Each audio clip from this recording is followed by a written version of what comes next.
Hello to all, please subscribe the channel and press the bell icon for more video updates. Today is 23rd February of 2021 and it's a Tuesday today. चलिए आज के Hindu analysis को हम लोग शुरू करते हैं।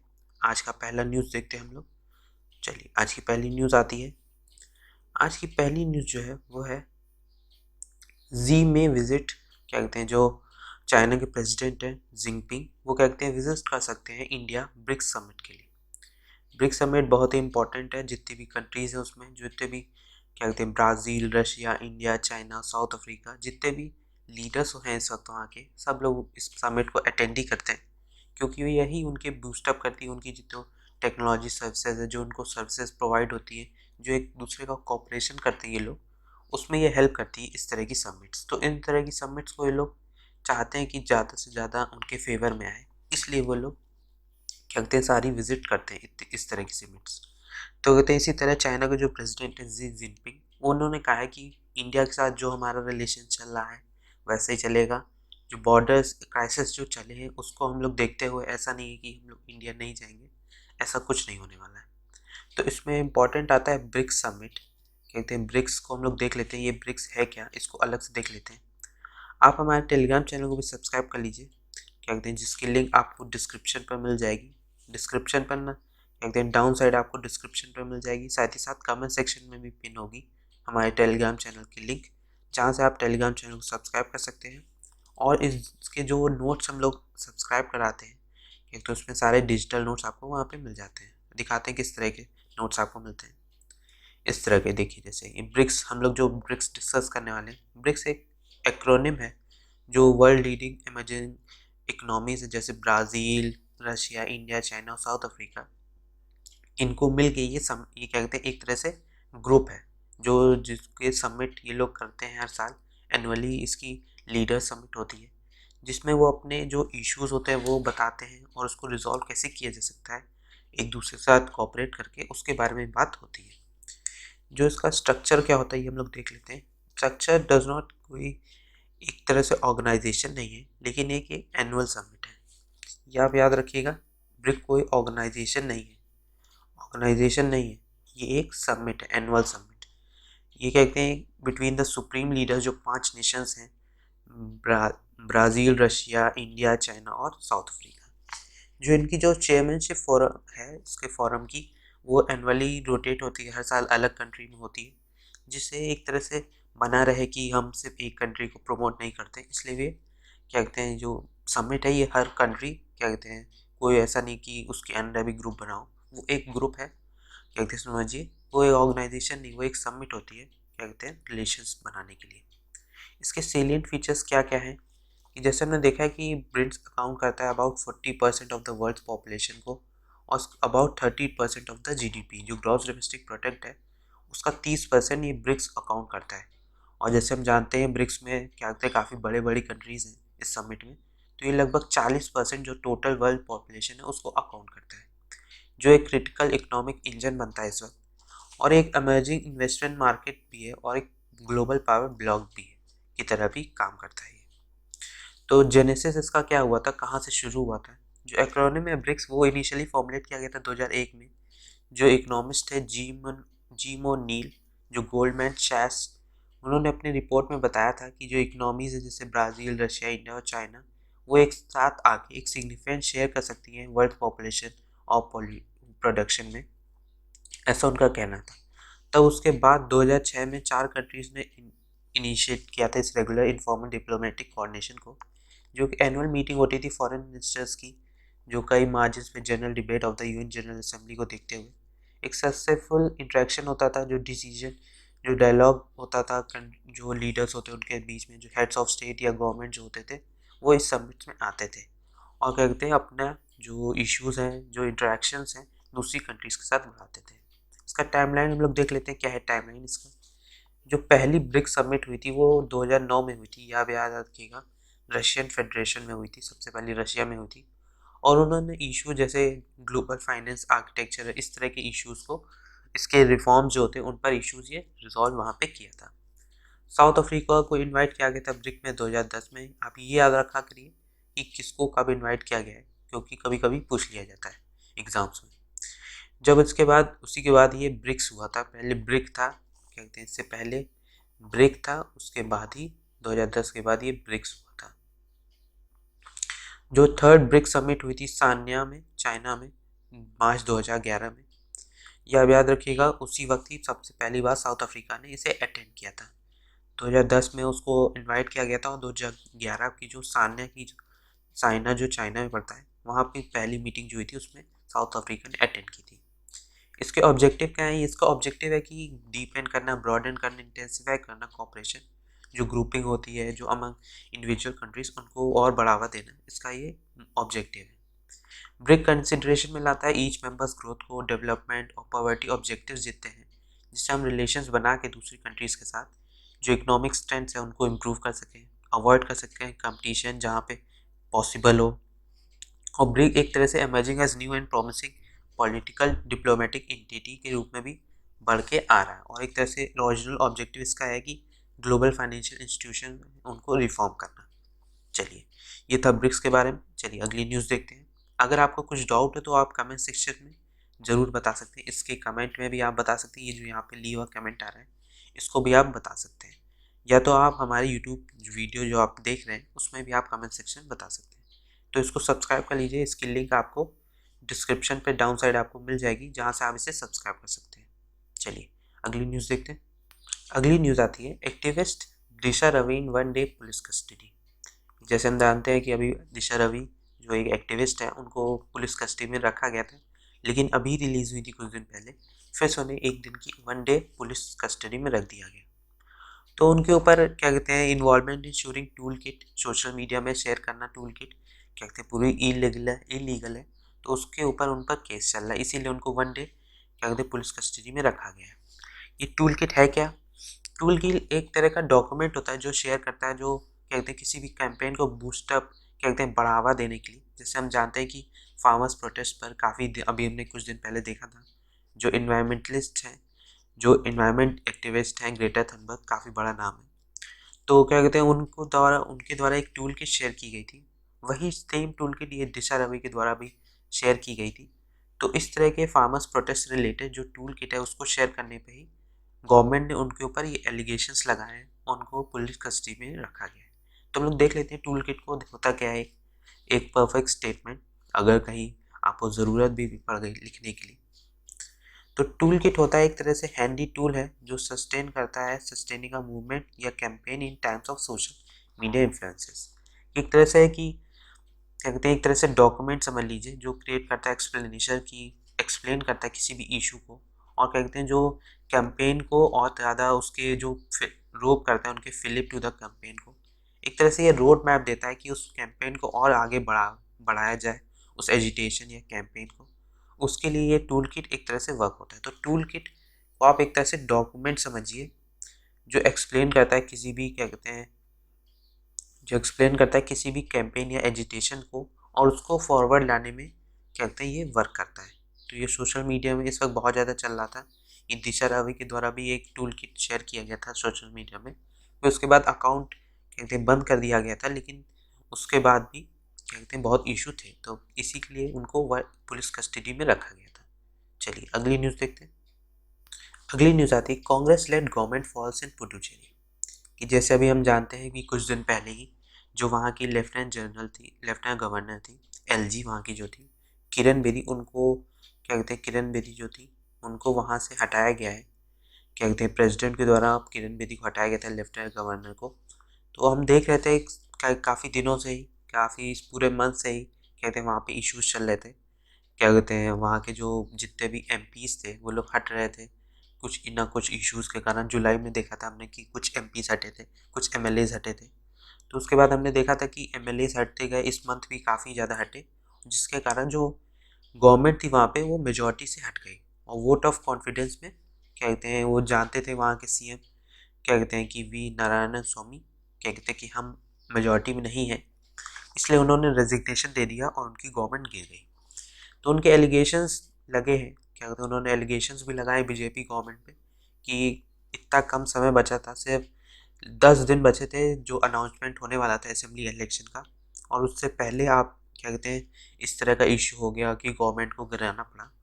तो उसको देखते हुए उन्होंने कहा कि उन्होंने एलिगेशंस लगाए कि इनकम टैक्स, सीबीआई और ईडी को क्या कहते हैं प्रेशराइज करके जितने भी एमएलएस थे उनको डराया गया। इस तरह के कई एलिगेशंस लगाए गए उनके द्वारा। तो ये हुआ क्या है कि लगभग हाफ अ डजन लोग जो एमएलएस थे, जिसमें से 5 कांग्रेस के थे और जो 2 मिनिस्टर्स थे और एक डीएमके का था। देखा गया कि रिसेंट वीक्स में और कई एक डिस्क्वालिफिकेशन भी हुआ था एक एमएलए का लास्ट ईयर, जिसके कारण जो गवर्नमेंट थी जो मेजॉरिटी में थी वो माइनॉरिटी में पहुंच गई। जो वहाँ पे टोटल सीट्स हैं वो 33 है, जिसमें से जो 26 थे केम डाउन टू 26 कि ये एमएलए जो डिस्क्वालीफाई हुए और क्या कहते हैं हटे, क्या कहते हैं 6 लगभग 7 लोग हटे, जिसके कारण 6 एक पिछले साल हो गया था और 6 इस महीने ही हटे हैं। क्या कहते हैं उन्होंने क्या कहते हैं रेजिग्नेशन दिया अपना अपना। तो जिसके कारण जो वहाँ की मेजॉरिटी थी वो कम हो गई और जो मेजॉरिटी में लोग थे ये लोग कांग्रेस कोलिशन गवर्नमेंट वो माइनॉरिटी में चली गई। तो इस पूरी न्यूज़ में वही बात की गई है कि वोट ऑफ कॉन्फिडेंस में क्या कहते हैं वो अपनी मेजॉरिटी नहीं प्रूव कर पा रहे थे और क्या कहते हैं इसीलिए उन्होंने रेजिग्नेशन दे दिया कि उन्होंने देखा कि हम माइनॉरिटी में चले गए, इसलिए उन्होंने रेजिग्नेशन दे दिया। तो इससे रिलेटेड आज का एक एडिटोरियल भी है, तो उसमें हम लोग देखेंगे क्या इशू है उसको अच्छे से। चलिए अगली न्यूज़ देखते हैं। अगली न्यूज़ आती है Sisodia inaugurates 8th skill centre at ITI campus. कि आईटीआई कैंपस में 8th स्किल सेंटर को ओपन किया गया है, जो कहते हैं सिसोदिया मनीष सिसोदिया उनके द्वारा। ये ओपन करेगा लगभग फ्री ट्रेनिंग 800 स्टूडेंट्स के लिए। जो डिप्टी चीफ मिनिस्टर हैं मनीष सिसोदिया, उन्होंने 8th world class skill centre ITI campus में शुरू किया है, जेल रोड में जो पड़ता है, जिससे अप स्किलिंग की जाए और री स्किलिंग स्टूडेंट्स को प्रोवाइड किया जा सके, जिससे वो एम्प्लॉयमेंट एक राइटफुल एम्प्लॉयमेंट उन्हें मिल सके। और देखा गया है लगभग जो ये वर्ल्ड क्लास स्किल सेंटर है ये पहली बार स्टार्ट किया गया था दिल्ली में 2015 में। ये आप याद रखिएगा, कभी कभी स्टेटमेंट लिखने के लिए आ जाता है और अच्छा भी लगता है कि वर्ल्ड क्लास स्किल सेंटर जो दिल्ली में खुले हैं वो सिंगापुर गवर्नमेंट के साथ कोलैबोरेट करके बने हैं, जिसके कारण जो काफ़ी लार्ज अमाउंट ऑफ एम्प्लॉयमेंट जितने भी स्टूडेंट्स वहाँ से क्या कहते हैं पढ़े हैं, वहाँ से स्किल प्रोवाइड की है जिनको प्रोवाइड की गई है, सबको लगभग एम्प्लॉयमेंट वहाँ पे मिली है। इसमें देखा गया है कि इसका जो रिज़ल्ट है वो काफ़ी अच्छा देखा गया है। जो स्टूडेंट्स हैं वहाँ के उन्होंने काफ़ी अच्छे अच्छे प्लेसमेंट्स देखे गए एज़ कम्पेयर जो दिल्ली यूनिवर्सिटी कॉलेजेस हैं। और देखा गया है कि उनकी जो स्किल्स हैं उनकी मांग बहुत ज़्यादा है, जिसके कारण उनको स्किल्स भी बहुत अच्छी प्रोवाइड हो रही है, जिसके कारण जो रिजल्ट्स हैं जो वहाँ के प्लेसमेंट्स और जो क्या कहते हैं जिनको लोग वहाँ पे एम्प्लॉयमेंट मिली हो वो काफ़ी अच्छा परसेंटेज है वहाँ का। तो इस तरह के स्किल सेंटर्स आईटीआई सेंटर्स तो चलते हैं, आईटीआई कैंपस हैं जितने, वहाँ पे इस तरह के कैंपस जो या आईटीआई को ही मॉडिफाई करना चाहिए। जिस तरह के हम ये कहते हैं इस तरह के स्किल सेंटर जो दिल्ली में है ये हर जगह धीरे धीरे शुरू करने की बात करनी चाहिए। चलिए अगली न्यूज़ देखते हैं। अगली न्यूज़ आती है with new schemes in budget Yogi target आत्मनिर्भर भारत यूपी। क्या कहते हैं जैसे हमने देखा है कि नया बजट आने वाला है यूपी का, और जो नए स्कीम्स हैं बजट में वो टारगेट कर रही है जो आत्मनिर्भर भारत है यूपी का। जो हमारे पीएम उन्होंने आत्मनिर्भर भारत की बात की गई थी, तो जो आत्मनिर्भर भारत है उसको प्रमोट करने के लिए क्या कहते हैं आत्मनिर्भर यूपी किया गया है कि हम यूपी को अच्छे तरह से चला सकें। और जो हम देखा जा रहा है जो फाइनल बजट आएगा सीएम के द्वारा वो 2022 असेंबली इलेक्शंस के पहले आएगा। और देखा जा रहा है कि क्या कहते हैं कि काफ़ी अच्छा प्रोग्रेस उसमें देखा जाएगा, काफ़ी लोगों के लिए वो बजट होगा ऐसा माना जा रहा है। तो अगले साल क्या कहते हैं 2022 में क्या कहते हैं असेंबली इलेक्शंस, तो उस पर ये देखा गया है कि पहला स्टेटमेंट इसमें आता है कि लगभग 23.36 लाख जो रिकवर किया गया है, जो पर्सन जो अक्यूज थे जिन्होंने सिटीजनशिप अमेंडमेंट एक्ट जो दिसंबर 2019 में देखा गया था जिसके कारण काफ़ी ज़्यादा प्रोटेस्ट हुआ था, उसके वॉयलेंस में जो क्या कहते हैं डैमेजेस हुए थे उसको देखते हुए सीएम ने कहा था कि हम पूरा का पूरा मनी जितना भी वेस्ट हुआ है जितना भी डैमेज हुआ है सबको हम रिकवर करेंगे, जितने भी लोगों ने उसे तोड़ा फोड़ा है जितना भी डैमेज प्रोवाइड किया है उसको हम वहाँ से रिकवर करेंगे, ऐसा उनका कहना था। और उन्होंने रिकवर भी किया है 23.36 लाख करोड़ लाख लगभग। तो कहते हैं काफ़ी लार्ज अमाउंट है, रिकवर करना ये काफ़ी बड़ी बात होती है। तो देखना ये डाटा ऐसा है।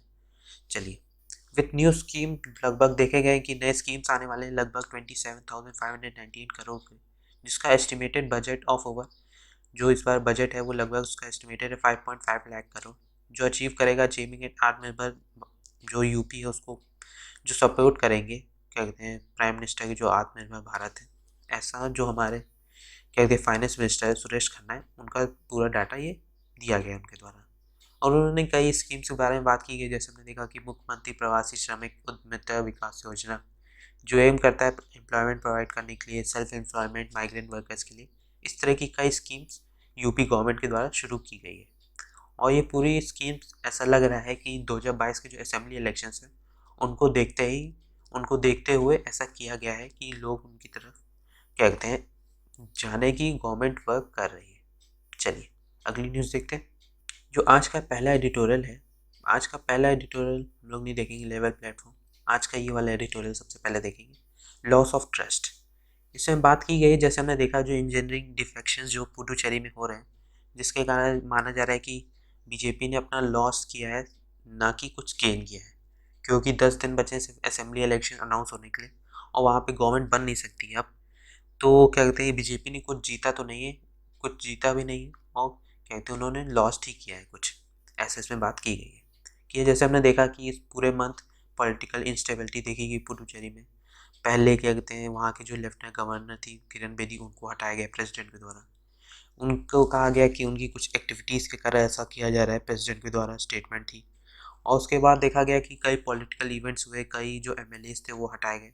तो इसमें पूरे में वही बात की गई है कि 6 एमएलएज जो थे उन्होंने रेजिग्नेशन दिया, और जो उसमें से 2 थे उन्होंने असेंबली से हटे तो वो रेजिग्नेशन प्रोवाइड किया और उन्होंने बीजेपी ज्वाइन कर ली। तो इस तरह के कई इंसिडेंट देखे गए हैं, और जो वहाँ के जो चीफ मिनिस्टर हैं उनके द्वारा एलिगेशंस भी लगाए गए हैं कि बीजेपी गवर्नमेंट ने उनको अपनी तरफ करने के लिए कई क्या कहते हैं पैतरे अपनाए हैं, ऐसा उनके एलिगेशंस लगाए गए। तो इस एडिटोरियल में वही बात की गई है, क्या कहते हैं जो पॉलिटिकल इंस्टेबिलिटी है वहाँ पे, जो एक मंथ से चल रही थी और अब जाके ख़त्म हुई है, और लग रहा है कि अब प्रेसिडेंट रूल वहाँ पे लग जाएगा, क्योंकि 10 दिन बचे हैं असेंबली इलेक्शन अनाउंस होने के लिए, और इतने में आप क्या कहते हैं नई गवर्नमेंट नहीं बनाने दे सकते। चलिए अगली न्यूज़ देखते हैं, अगला एडिटोरियल। अगला एडिटोरियल आता है dealing with the bigger neighbour China. इसमें बात की गई है कि हम क्या कहते हैं, जैसे हम जानते हैं ब्रिक्स समिट होने वाली है, जिससे हमने पहले पेज में भी हमने डिस्कस किया था ब्रिक्स समिट के ऊपर। तो क्या कहते हैं ब्रिक्स समिट में काफ़ी बड़ी बड़ी कंट्रीज आती हैं, ब्राज़ील हो गया, रशिया, चाइना, इंडिया, क्या कहते हैं साउथ अफ्रीका। तो वो एक साथ कोऑपरेट करने के लिए वर्क करती है। तो इसमें वही बात की गई है कि जितने भी हमारी डीलिंग है चाइना के साथ, हम बॉर्डर क्राइसिस को देखते हुए हम उनको हट नहीं सकते। जितने भी टाइज है रशिया के साथ, उस तरह से हम चाइना के साथ नहीं हटा सकते अपने टाइज को। तो इसमें पूरे में बात की गई है कि जैसे हमने देखा कि जो इंडिया चाइना रिलेशन चला था मई से, वो काफ़ी ज़्यादा दिक्कत में था। बातें हो रही थी इस इशू को रिजॉल्व करने के लिए, और हमने देखा है कि दोनों आर्मीज़ वापस भी आ गई हैं, धीरे धीरे वापस हो गई हैं। तो क्या कहते हैं देखा गया है कि काफ़ी दिक्कतें थी, लेकिन उसके बाद दोनों कंट्रीज़ ने बात करके क्या कहते हैं एक शुरुआत की, और कई इश्यूज़ को ख़त्म करके अपनी आर्मीज़ को वापस भी लिया है। तो देखा गया है कि कोऑपरेशन बनाने के लिए उन्होंने भी शुरुआत की है, तो हम उनको ख़त्म नहीं कर सकते उस कोऑपरेशन को। और इस समिट में क्या कहते हैं चाइना आए, ये भी हमारे लिए हेल्पफुल हो सकता है। तो हमने इसमें पूरे में बात की गई है। इसमें बात की गई है, जैसे हमने देखा है कि 1993 में भी कई एग्रीमेंट्स पास हुए थे जो पीस और ट्रैंक्विलिटी बनाने के लिए, क्या कहते हैं agreement on the maintenance of peace and tranquillity along the line of actual control. तो इस तरह के कई एग्रीमेंट्स इससे पहले भी साइन किए गए हैं इंडिया चाइना के बीच में, और जितने भी इश्यूज़ हैं उनको रिजॉल्व करने के लिए कई बार कोशिश की गई है। तो पूरे एडिटोरियल में इंडिया चाइना रिलेशंस के बारे में बात की गई है कि हम इंडिया के साथ अपना रिलेशन नहीं ख़राब कर सकते, क्योंकि वो हमारा बिगेस्ट नेबर भी है, और उससे हमारी हेल्प भी मिल सकती है। हम और ज़्यादा एक साथ प्रमोट हो सकते हैं, क्या कहते हैं वर्क कर सकते हैं, और कोऑपरेट करके एक बेटर नेशंस और क्या कहते हैं डेवलप्ड नेशन बन सकते हैं। चलिए अगला एडिटोरियल देखते हैं। अगला एडिटोरियल आता है एडिंग हैव टू डिप्लोमेसी की विद सम फ्रॉम साइंस की। जैसे हमने देखा कि पेंडेमिक के कारण हमारा जो साइंस एंड टेक्नोलॉजी है उसने काफ़ी ज़्यादा डेवलप किया है, जो उसकी डोमेस्टिक और फॉरेन पॉलिसीज़ है उनको भी क्या कहते हैं क्या कहते हैं अलग किया, थोड़ा यूनिक वे में लाया गया है। जैसे हमने देखा कि जो इंडिया का ऑनगोइंग कैंपेन चल रहा है वैक्सीन मैक्ट्री काफ़ी बड़ा भी कैंपेन है और काफ़ी अच्छा भी है। इस तरह के कैंपेन क्या कहते हैं इस तरह के कैंपेन जो हमारे रिलेशंस हैं बाकी जो नेबरिंग कंट्रीज़ हैं, जो और भी कंट्रीज़ हैं, सिर्फ नेबरिंग कंट्रीज़ हैं, हम कई कंट्रीज़ को क्या कहते हैं वैक्सीन प्रोवाइड करा रहे हैं, तो इससे हमारे जो रिलेशंस है कंट्रीज़ के साथ वो और इम्प्रूव हो रहे हैं। तो इसमें वही बात की गई है कि हमने सिर्फ जो नेबर हैं या नियर टू हैं उनको, उन कंट्रीज़ को ही सिर्फ ये इस इनिशिएटिव्स में नहीं जोड़ा गया है। इसमें जो थोड़े दूर बहुत भी कंट्रीज़ हैं जो हमारी हेल्प से हेल्प हो सकती है उनको, तो उसको भी इसमें जोड़ा गया है। जैसे हमने बात की गई है कि इंडिया ने इससे पहले भी कई इश्यूज सॉल्व किए हैं। जो इंडिया की पहले से जो ग्लोबल प्रायोरिटी थी वो साइंस एंड टेक्नोलॉजी में काफ़ी ज़्यादा क्लियर थी। जैसे हमने देखा था जो हमारे पहले प्राइम मिनिस्टर थे जवाहरलाल नेहरू, उन्होंने अपने एड्रेस में कहा था कि साइंस कांग्रेस, जो कंट्रीज़ की जो साइंस कांग्रेस थी 21 जनवरी 1959 में, उन्होंने पूरी तरह से कंस्ट्रक्टिव और डिस्ट्रक्टिव पावर ऑफ साइंस, और क्या कहते हैं, उन्होंने कहा था कि इंडिया का जो इंटेंशन होना चाहिए वो इंटरनेशनली जो साइंटिफिक एडवांसेस हैं कंट्री डेवलपमेंट के लिए, उसके लिए वर्क करने के लिए होना चाहिए।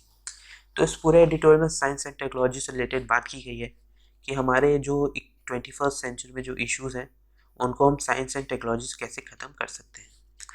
तो इसमें बात की गई है कि ये टाइम इंडिया के लिए बहुत ही यंग साइंटिस्ट जो हैं और जो टेक्नोलॉजिस्ट हैं इंडिया के, उनके लिए बहुत हेल्पफुल हो सकता है। जो उनकी हमारी कंट्री की जो फॉरेन पॉलिसीज़ हैं उनको इम्प्रूव करने के लिए काफ़ी हेल्पफुल हो सकती है।